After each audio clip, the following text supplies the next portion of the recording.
Alors, ce vaccin-là, il est extrêmement important. Je dirais même qu'il est fondamental pour réduire la mortalité, l'incidence et la mortalité du cancer du col. Le cancer du col est un des premiers cancers au Sénégal avec le cancer du sein. Les malades, comme on vous l'a dit, arrivent à des stades très avancés. C'est vrai que la prise en charge doit continuer à être renforcée, mais il est important de faire une prévention primaire parce que c'est un cancer pour lequel nous connaissons la cause. C'est un virus qui est le virus du papillome humain. Nous avons identifié les virus qui sont cancérigènes, qui peuvent entraîner ce cancer. Et ce vaccin-là, le ministère de la Santé l'a introduit, a été testé avec une bonne couverture, avec presque pas d'effets secondaires. Et il est maintenant dans le programme élargi de vaccination. Donc, il est important de continuer à le développer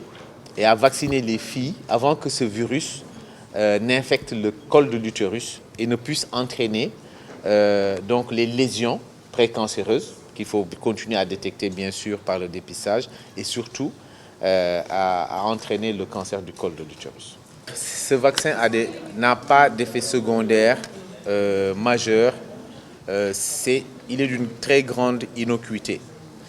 Ce qui est constaté avec ce vaccin, ce qu'on peut appeler des effets secondaires, le docteur Ousseynou Badiane va y revenir parce que c'est lui qui a piloté le projet pilote au niveau du Sénégal, qui a également mis en place ce vaccin dans le programme élargi de vaccination, mais c'est des effets secondaires mineurs, comme ce qu'on rencontre dans les autres vaccins. Donc ce n'est pas un problème à ce niveau-là. La réticence qu'il y a qu'on peut avoir, c'est ce qu'on voit dans les réseaux sociaux. Et ça, il y a un lobby anti-vaccin qui est présent dans le monde, et c'est des gens qui sont contre tous les vaccins. Mais nous, on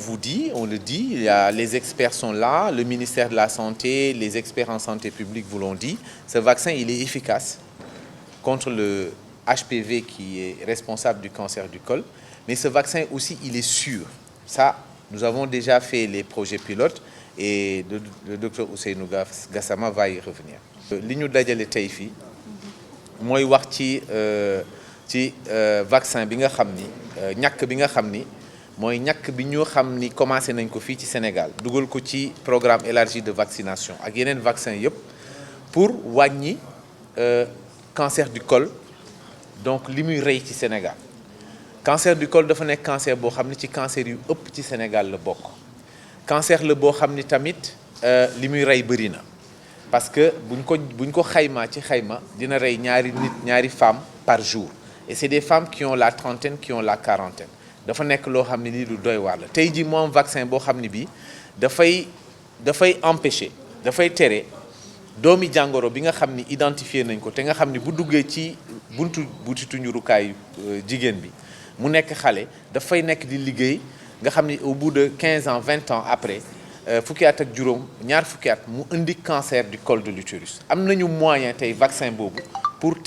empêcher virus boobu ñëw ci biir butitu njurukaay donc buñ ko commencé di ko mettre en place nañu nit ñi am information bi xam ni que vaccin boobu dañu war a vacciner xale yu nga xam ni commencé guñu sëy li nga xam ni OMS moom la digle mooy ki am juróom-ñeenti at ba am fukki at ak ñett Sénégal dafa décider vacciner ñi nga xam ni juróom-ñeenti at la ñu am nit ñi nañu xam ni que pour protéger leen ci cancer boobu nga xam ni mooy cancer butitu njurukaay moo tax ñu def ko aujourd'hui ci biir programme élargi de vaccination. Merci. vaccin bu wóor la liñ ciy wax ni ay effets secondaires yu graaw yu ci am loolu yëpp dara du ci dëgg vaccin bi amul benn effet secondaire bu yeneen vaccin yi amul donc loolu moo tax ñu def conférence de presse bi pour encore gën ko leeral te ministère de la santé am na programme boo xam dinañ dem ci gox-goxaan yi pour mën a gën a expliquer population bi que vraiment vaccin boobu amul vaccin yu gën a wóor ci la bokk tey ji